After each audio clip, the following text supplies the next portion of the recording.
अपने अपने स्कूलों को जोड़ने की तैयारी करो। माँ बाप कुछ बताओ भाई, इसमें किसी भी तरह की कोई दिक्कत नहीं। आप जैसे बच्चे बनाना चाहते हो वैसे हम बच्चे बनाएंगे। तो थोड़ा सा माँ बाप को थोड़ा कन्विंस करने की जरूरत है। बच्चे तो कन्विंस हो जाते एक ही बार में। समस्या ना माँ बाप की है ना समस्या बच्चों की है। समस्या हमारे दिमाग में जो भूसा भरा हुआ है ना उसकी है। अपने दिमाग में कहीं हीन ग्रंथि है। मैं तो इंटरनेशनल बोर्ड से अपनी जमीर है, थोड़ी भी इंसानियत है, थोड़ी भी ह्यूमैनिटी है आपके अंदर, और थोड़ा भी देश के लिए कुछ करने की भावना है। और आप चाहते हो कि अच्छे बच्चे तैयार हो, अच्छा यूथ तैयार हो, आने वाली भावी पीढ़ियां हमारी उनमें शौर्य वीरता पराक्रम हो, उनमें कुछ देश के लिए दुनिया के लिए कुछ करने का जज्बा हो, अपने कुलवंश का भारतवर्ष का गौरव बढ़ाने वाले बच्चे बने। तो उनको भारतीय शिक्षा बोर्ड के माध्यम से पढ़ाइए। आओ दोनों हाथ उठाओ जरा।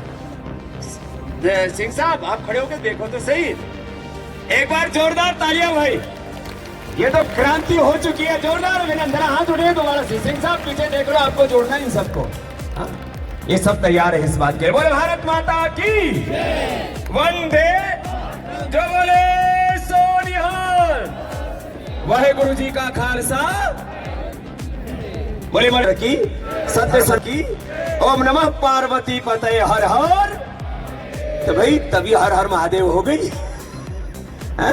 तो ये तो मैंने बात कही एक फिलॉसफी की, एक विजन। और भाई अच्छा काम है तो बोले भाई अच्छे काम में देरी किस बात की। तो भाई सबने पहल की। इधर आओ कुलभूषण जी, आपने पहले से तैयार कर रखा था क्या सबको? आपने कहा सबसे पहले कौन, तो सबसे पहले दिल्ली आई है। Delhi raise your hands. 15 school Delhi के आज ही आपके साथ ज्वाइन कर रहे हैं भारतीय शिक्षा बोर्ड। चलो भाई जोरदार अभिनंदन है। हाँ भाई होना चाहिए। अरे हमारा जन्म किसके लिए हुआ है? जो हमारे सामने अच्छी चीज है उसका साथ दे। और मैं बार बार कहता हूँ, देश की और दुनिया की हानि दुष्टों की दुष्टता से नहीं, सज्जन लोगों की उदासीनता से, उनके इग्नोरेंस से संसार में सब त्रासदियां चल रही हैं। अरे भैया हमारे सामने जब पता है कि सही विकल्प है और लीगली हम करेक्ट है, मोरली हम करेक्ट है, इथिकली हम करेक्ट है, क्यों ना करें उस काम को? ठीक है जी सरदार जी। सारे सरदार जी हाथ उठा रहे भैया। सरदार तो सरदार ही होता है, तो असरदार नहीं हो सरदार कैसा? तो भाई हमारे सब सिख भाइयों के लिए भी जोरदार अभिनंदन करो। उधर हमारे कुछ सरदार भाई जम्मू कश्मीर आदि से आए हुए। राजस्थान की 10 स्कूलें आज ही जुड़ रही है, नागौर जिले की। चंडीगढ़ वाले भी मैं जोड़ूंगी। मैं जनरल सेक्रेटरी और रूरल एजुकेशन वेयर की, तो मेरे साथ 100 स्कूल जुड़े हुए हैं। मैं डेफिनेटली सबको जोड़ने की कोशिश करूंगी। पर कोशिश नहीं, जोड़ूंगी। जोड़ूंगी। ये कोशिश करने वाली भाषा ने पॉलिटिकल है। मैं जोड़ूंगी, मैं खुद भी जुड़ूंगी आज ही। एक एक लाइन में हमारे दिल्ली के स्कूल है, सारे आपके साथ जुड़ेंगे। नीसा की नेशनल कोऑर्डिनेटर विमेन विंग होने के नाते मैं डॉक्टर रीना सांगवान ये प्रॉमिस करती हूँ कि सबसे पहले शुरुआत करी है और कोशिश करेंगे जितनी आगे तक ले जा सके जरूर लेके जाएंगे। क्या नाम सांगवान है? रीना सांगवान जाटू की छोरी है। हाँ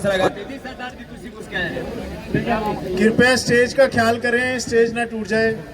समर्थन। प्रणाम बाबा जी, मैं अनुराधा बंसल। मैं स्कूल बना रही हूँ तो मैं कंफ्यूज थी कि कौन से बोर्ड से एफिलिएशन लूंगी, तो मैं भारतीय बोर्ड से एफिलिएशन लूंगी और मैं रोज योग करवाती हूँ।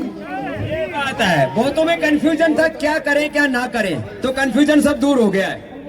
बाबा जी एक कंफ्यूजन ये है कि बोर्ड के लिए अप्लाई करने के लिए सारे नॉर्म्स हमें बताए जाएं और साथ में जो रूल रेगुलेशन है, जैसे सीबीएसई बोर्ड है या अदर बोर्ड है उस तरीके के हैं, या हरियाणा बोर्ड के स्कूल है वो सीबीएसई में आ सकते हैं क्या? इसमें सारे पूरे देश का कोई भी स्कूल आ सकता है, कोई कंफ्यूजन नहीं।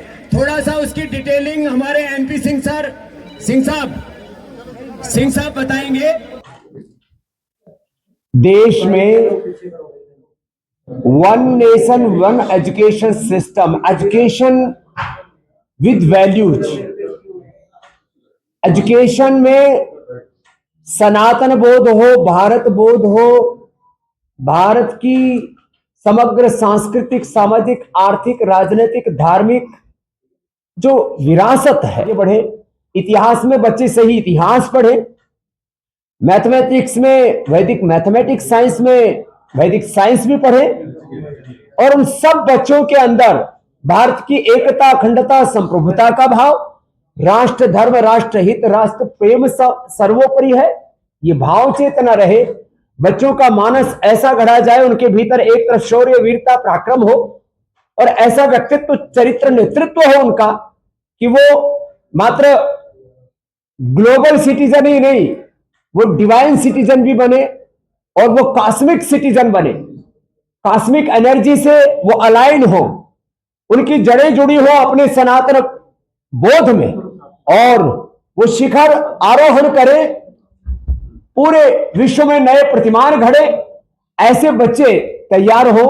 उसके लिए भारतीय शिक्षा बोर्ड, जो भारत सरकार द्वारा गठित और पतंजलि योगपीठ द्वारा संचालित एक बोर्ड है, जिसके फाउंडर प्रेसिडेंट के रूप में हम थे, हमारे देश के प्रधानमंत्री जी, देश के गृह मंत्री जी, मोदी साहब, अमित शाह जी से लेकर के तीन शिक्षा मंत्रियों के कालखंड से ये पूरी प्रक्रिया गुजरी और अंततः धर्मेंद्र जी के नेतृत्व में, धर्मेंद्र प्रधान जी जब शिक्षा मंत्री पिछले टर्म में थे, अब नए टर्म में भी वही है, तभी आज से 2 साल पहले इस बोर्ड का गठन हुआ और इसका इक्विवेलेंस सभी बोर्ड के साथ है, सब यूनिवर्सिटियों के साथ है और AIU ना, AIU से पूरा इक्विवेलेंस है और 16 स्टेट्स ने इसको एक NOC जो होती है, एक औपचारिकता होती है, क्योंकि शिक्षा केंद्र और राज्य दोनों का अधिकार क्षेत्र में आता है, लेकिन अब ये राष्ट्रीय स्तर का बोर्ड है और शिक्षा की एक अभिनव क्रांति होगी। 1835 में मैकाले इंडियन एजुकेशन एक्ट बना करके जो एक यांत्रिक शिक्षा, जिसमें हम रंग रूप से तो भारतीय दिखे लेकिन विचार से हम जब पाश्चात्य हो जाए, अंग्रेजों के गुलाम जैसे रहे, उस शिक्षा की गुलामी से, ग्लानि से, कुंठाओं से उभारने के लिए ये भारतीय शिक्षा बोर्ड है। मुझे आज प्रसन्नता है कि निशा के 10,000 से ज्यादा स्कूलों ने हमारे कुलभूषण जी के मार्गदर्शन नेतृत्व में आज एक साथ भारतीय शिक्षा बोर्ड से संबद्धता के लिए यहां पर संकल्प व्यक्त किया है। तो ये आज की प्रेस कॉन्फ्रेंस एक तरह से शिक्षा की अभिनव क्रांति के लिए एक यादगार होगी और ये एक नए प्रतिमान शिक्षा के क्षेत्र में घड़े जाएंगे, उसके लिए आज का दिन ऐतिहासिक है। शिक्षा से शुरू से जुड़ा हुआ हूँ और 1 लाख से ज्यादा स्कूल मेरे साथ जुड़े, आप सब जानते हैं। शिक्षा का जो अर्थ था कि कैसे समाज में मिलकर रहना, परिवार में मिलकर रहना, मूल्यों का नागरिकों के अंदर संचार होना, मूल्यों का निर्माण होना, ये शिक्षा का एक अर्थ था। हमने देखिए जब मैकाले आया, उसने हमारा परिवार तोड़ा, भाईचारा तोड़ा, संयुक्त परिवार थे वो टूटकर एकल परिवार में आ गए। अब एकल परिवार में भी बच्चे हमसे दूर होते जा रहे। ये हमारी शिक्षा प्रणाली ने अभी तक हमें दिया।